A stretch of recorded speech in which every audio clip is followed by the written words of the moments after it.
Winters.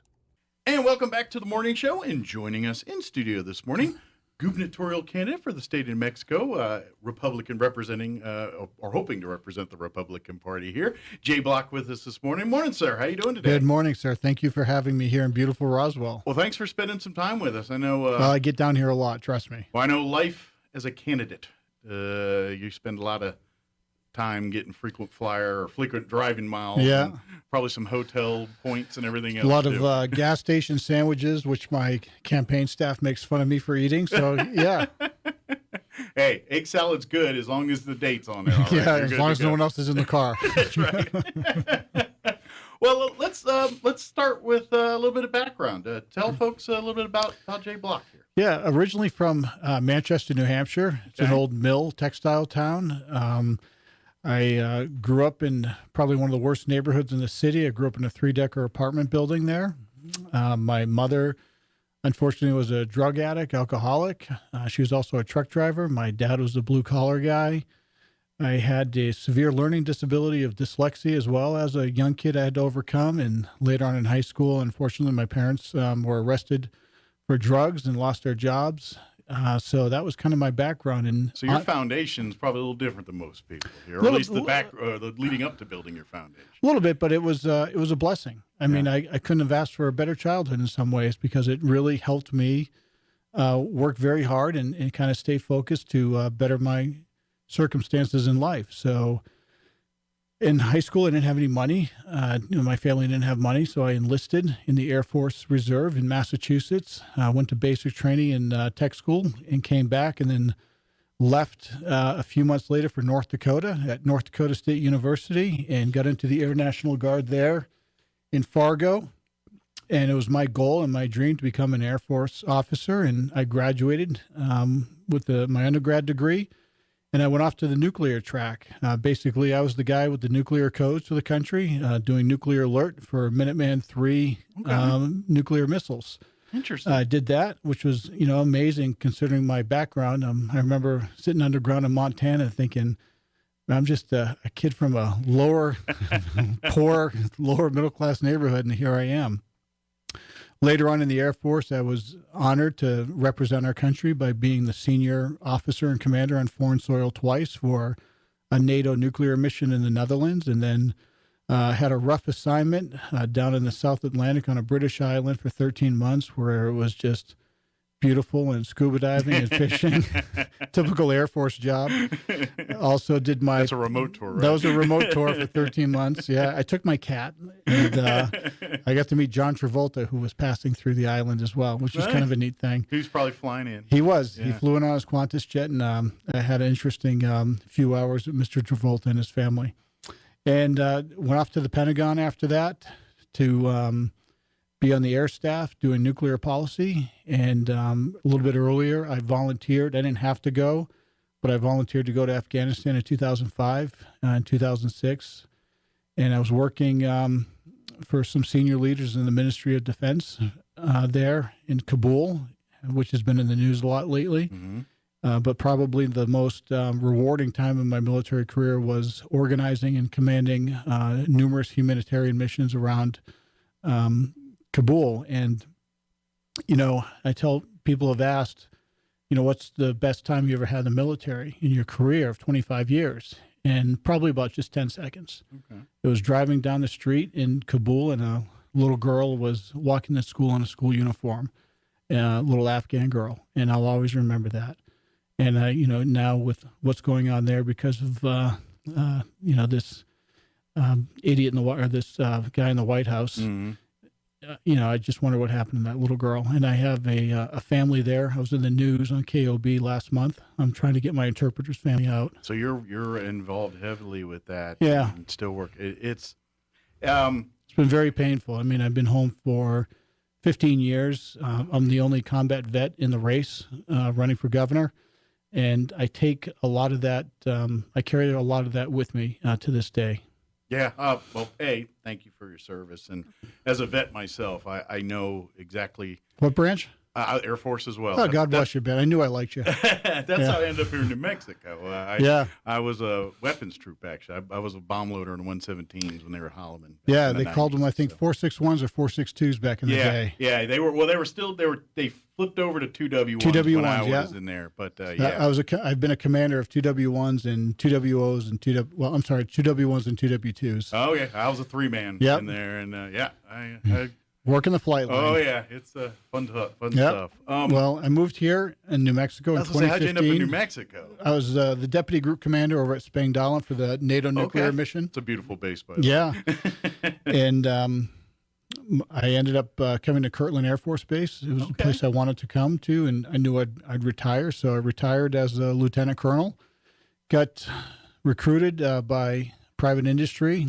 Had a nice little signing bonus, and I wanted to stay in New Mexico. I just was here numerous times for nuclear classes and stuff, so became a nuclear weapons consultant.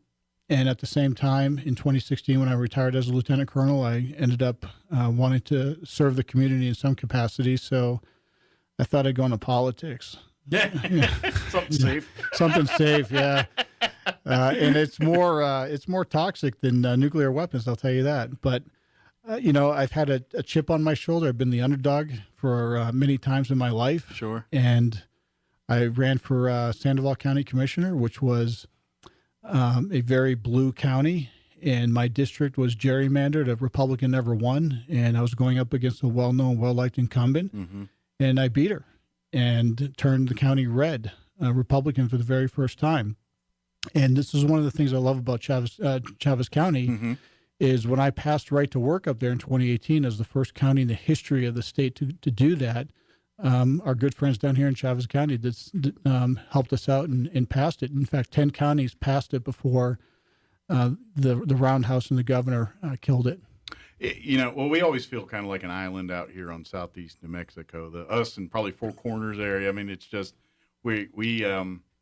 and so we know exactly that mindset and mentality you're talking about. Well, I'm in an oil and gas county too in Sandoval. Up in the Cuba area, we have a lot of oil and gas. So I am very sensitive to the issues that you all face down here, and I know that the governor and the state government are coming against oil and gas right now with even more regulations to put more and more small businesses out of business here. Sure. And they're going to end up going over to Texas because it's a free state and it's less regulation, easier to do business. We've been a state that's been doing good at giving other states our good business for many years now. So. Well, and our kids too, because this lottery scholarship, while I do favor it, we're subsidizing our kids to leave the state after they get their degrees and go, because there's no opportunity here for them, and we need to change that. Sure. I want to, because obviously you see what a lot of us see here, but as governor, we're just a state that's been so leaning blue for such a long time. I say this on the show all the time. I feel like this state is. I'd love to just get back to the middle, so there's at least checks and balances. We're so far liberal that we've lost that side, and that's the part that really scares me. I mean, say you get in here, I mean, that's half the battle. We got to get that legislature at least somewhat balanced. Well, I mean, how do you combat all that? Here's what I tell people. A couple things is, listen, as a county commissioner, I've worked with Democrats. When it came to right to work, I've worked with Democrats who supported right to work and passed it around the state. For instance, McKinley County has 3 county commissioners, 3 Democrats. They passed it. In my county, I passed the Second Amendment sanctuary county, combating the red flag laws. We have 2 county commissioners on there who are Dems. One of them supported me. Our county sheriff is a Dem. He supported me. So I've worked with Democrats, but I've never compromised my conservative principles. I'm not going to sit there and work with Democrats and pass bad legislation. I'm not doing it. You have a state rep who's running the race for governor right now who is passed HB 43. It's a critical race theory. It's a CRT bill. And she's also supported Spaceport, which is a $250 million boondoggle supporting a billionaire, this guy Richard Branson, who, by the way, didn't make it into space. And by the way, his last flight violated FAA safety rules and he was grounded. So this has been, a huge hole for taxpayers. in New Mexico. That's not the type of conservative values that I support. When I am your governor, at least I can be the backstop to stupidity of a lot of the stuff coming out of the roundhouse that the governor is just rubber stamping, and it's killing this state. And you know that. I mean, we're seeing just in the population here in New Mexico with the census, we're stagnant. The other states around us are growing and doing quite well. So I'll work with Democrats, but I'm not going to compromise my conservative principles and values. And I'll be breaking out my Gary Johnson veto pen probably many times. Sure. As obviously, you're kind of the outsider trying to get in, Well, I'm not establishment. There's exactly. Maybe I should use better terms. We have the state rep who's establishment. We also have another gentleman who ran for governor and decided to drop out because he went to go work for Bill Gates, and now he's back and wants to be governor. That's not me. Sure. I don't have Bill Gates money, and I don't have establishment money. This is a grassroots. It kind of reminds me of the Trump campaign in 2016, where he went against the establishment and he won. And we're running our campaign at a grassroots level around the state. We've won 2 straw polls out there. The first one by 10, the second one by 27 points.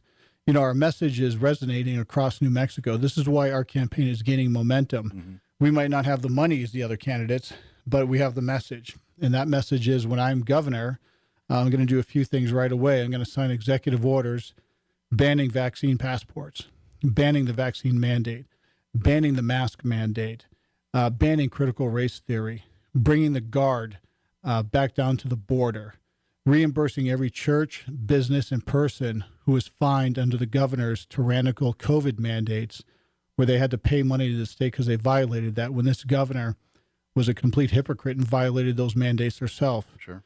Those are things I'm going to do right away for New Mexicans. And I can do that in the first 10, 15 minutes of my administration when I'm sworn in.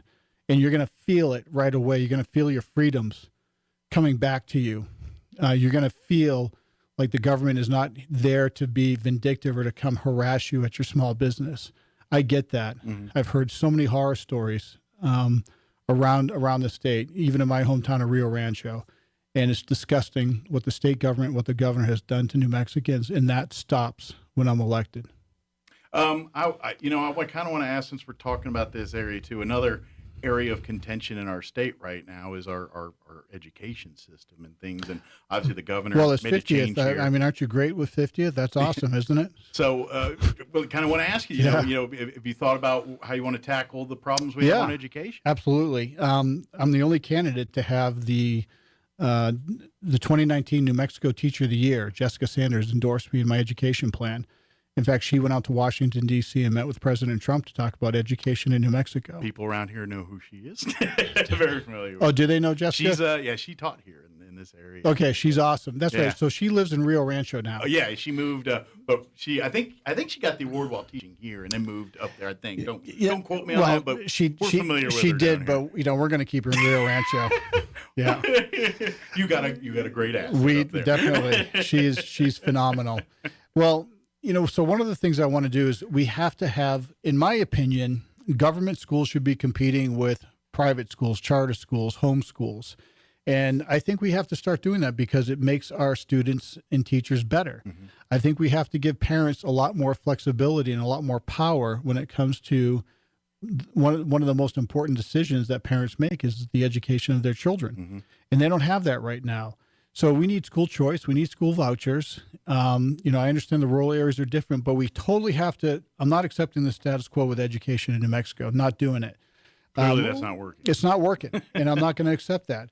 But we're going to change the way we do education. We're going to put kids on a track. We're going to bring back the trades in schools.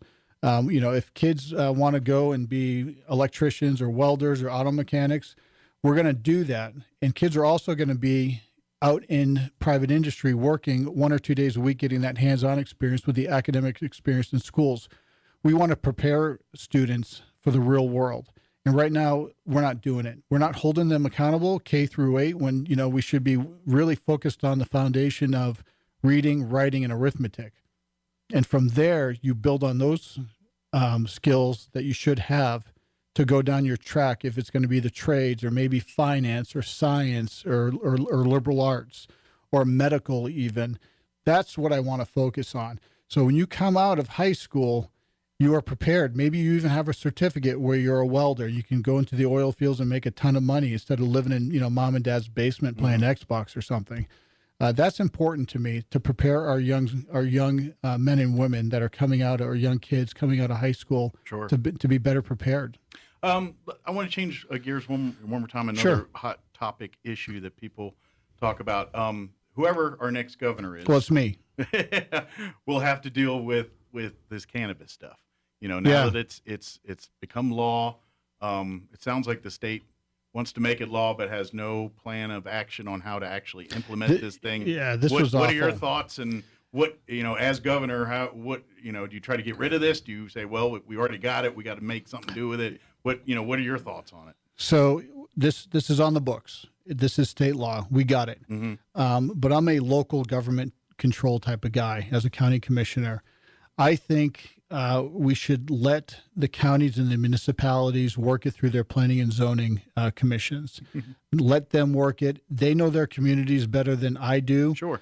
I don't like it when Santa Fe, when the governor sits in her crystal palace and dictates how Roswell is going to run cannabis, or how the Floyd school board is going to run that. I'm not going to do that. I believe in local government and local control. You guys will deal with it the way you think is best. Sure.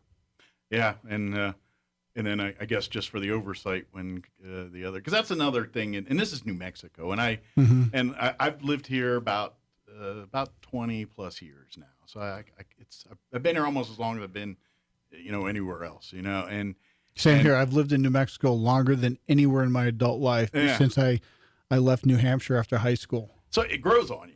But, yeah, it grows on you quick too, by the way. You fall in love with it. But one thing I got, and we kind of, because we live on this end, we're not far from Lincoln, New Mexico, Lincoln County Wars, and that history of New Mexico. And every time I go there and start reading the panels and reading all the things that are there, the more I look at this and say, man, you want to know what's wrong with New Mexico today? Just read that. This is why. Because of, the shenanigans that were pulled by the corruption back in the day. I personally believe we've never gotten out of that. We're just in a 2021 version of what was going on in Lincoln County. It's funny you say that, because one of the things that I sponsored and passed in Sandoval County for the first time in the county's history was an ethics ordinance. I mean, why would you want to be honest when you're in government? And it's not an asset in government, is it? But we really broke, and I'm proud that I was a part of this. We broke the Patron system in Sandoval County when it comes to county government. We have we're known to be very transparent. We're known to be very strict on our procurement process. There's no shenanigans going on up there in Sandoval County. That we killed that whole culture and environment in the workforce up there. And it's real easy to do if political leaders actually have the courage and the moral aptitude to do that, and the leadership to do that. And, I am there to serve. I'm not in government to make friends. I'm there to do a job, to leave the place better than I found it. Sure. And passing that ethics ordinance and really hammering other elected officials, which I've done, Republicans and Democrats, which is why I don't have many friends. It's nothing personal. It's just business. Sure. I'm there working for the people. I'm not working for the establishment of the system. Excellent. Well, and to be honest, I imagine the average citizen wants to see some of that. And well, they should. We desperately need that in this state. I feel like that we're so used to it being screwed up that you just come to expect it. Well, you know what I mean? And now it's the status quo. Well, look at recently with the state rep Cheryl Williams Stapleton. I mean, this is why we need term limits. 25 years up there, and look at the corruption that woman committed. And I don't think she was in it alone by any means, because she had to have a lot of help, because she's really not that smart. So she really needed a lot of help to pull that corruption off. And when you start shining a light on cockroaches, they scatter. Sure. And we're very, very proud, and I'm proud where my county is in Sandoval County when it comes to ethics and ethical government. I just saw we probably need to be wrapping this up pretty soon, but I do want to give you an opportunity to let folks, because obviously we're airing this on Monday after you'll hear it after the fair, but Yeah. of course, go be out in the fair. Where can folks reach out, want to get involved with the campaign? I know they can go online to your website and things, but is there anything here in town or any kind of crew or organization or group of people get together to do some signage and all those kind of fun things? We're at the fair today. What's today? Friday. Friday. My days are blending. We're working with a gentleman down here named Jesse James Gomez. Okay. And a bunch of other people who are part of the Concerned Citizens of New Mexico. Yes. Okay. Yep. That's a Facebook group. That's a Facebook group. It's a closed group, but you can get in if you want to. Yep. Get in. And they're very well organized, Yeah. and they're supporting my campaign.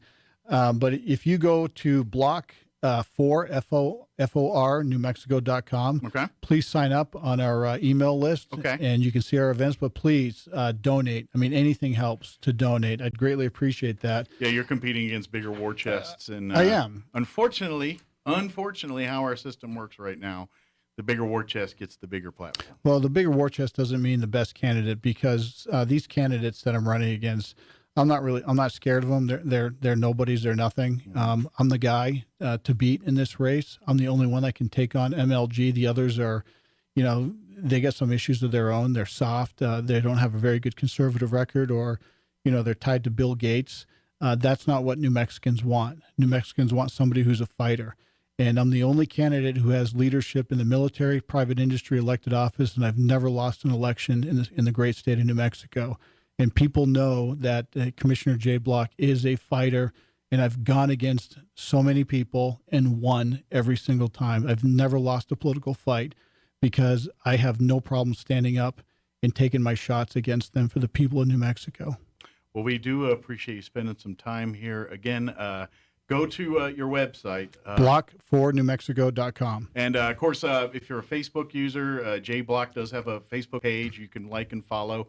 And you'll find links to the website and everything else there, too. And well, you go to the website, there's links to my Facebook and Twitter. Okay. But if you go to JAYC Block, you'll see the political page. Very good. All the young folks know exactly what we're talking about. Us older people, we kind of... Well, we know Facebook You're as right. older guys, but these guys here to my right, who are my staffers, they're more Instagram and Snapchat and whatever else they got out there. I'm more Facebook and Twitter. All I know is the other day when Facebook and Instagram went down, there's a lot of people didn't know what to do with themselves for half Yeah, a day. it reminded me like being back in 1987, didn't it? Just like, hey, this is great. Yeah. Get back on the phone cord with the 12-mile. Yeah. Well, hey, thank you so much. Thank It you, was sir. so great to Appreciate meet it. you, And, and thank you for having me. Look forward to talking to you more down the road, and certainly as governor, look forward to hearing. Well, you don't have the governor ever come down here. Last time I saw the governor, I'm going to be dead honest. Last time I saw the governor, she was running for governor. Yeah, I will be down here because you guys down here in southeastern New Mexico are the lifeline to our state, and I greatly appreciate what everyone does down here for the oil and gas industry. It's not just a New Mexico issue. It's a national security issue, and it's an economic security issue. So thank you so much for everything that you all do down here. Awesome. Well, thank you. I know there's a lot of people that probably don't hear that enough around here. Well, there you have a big supporter with Jay Block as your governor up in Santa Fe. Awesome. Well, thank you, sir. We'll talk. Now for a Pecos Valley News update.